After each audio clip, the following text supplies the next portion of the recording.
கண்டிப்பாக இஃப்தார் பார்ட்டியில் நான் கலந்து கொள்வார் என்று தான் நினைக்கிறேன். எப்போ இஃப்தார் வருது சார்? மார்ச் 3லேருந்து நோன்பு வரைக்கும் நோன்பு ஆரம்பிக்கிறாங்க இல்லையா? அதான் அடுத்த வாரத்துலேருந்து வருது. கண்டிப்பாக அவர் இஃப்தார் பார்ட்டிகளில் கலந்து கொள்வார். குல்லா போட்டு கஞ்சி குடிப்பார். அது மதச்சார்பின்மைக்கு மிக சிறந்த அடையாளம். என் ஐயப்பன் மாலைக்கு மாலை போட்டின்னா அந்த பூஜையில் கலந்துக்கிட்டினா நீ மதவாதி. விநாயகர் சதுர்த்தி ஊர்வலத்தில் கலந்துக்கிட்டினா நீ வந்து இந்துத்துவவாதி.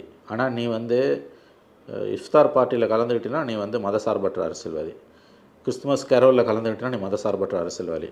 புரியுதா? கிருஷ்ண ஜெயந்தி பூஜையில் கலந்துக்கிட்டு வெள்ளை சீடை சாப்பிட்டினா நீ வந்து மதவெறியன்.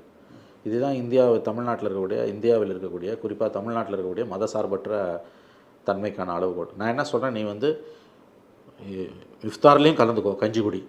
கிறிஸ்மஸ் கேரோல்லையும் கலந்துக்கின்னு கேக்கு சாப்பிடு.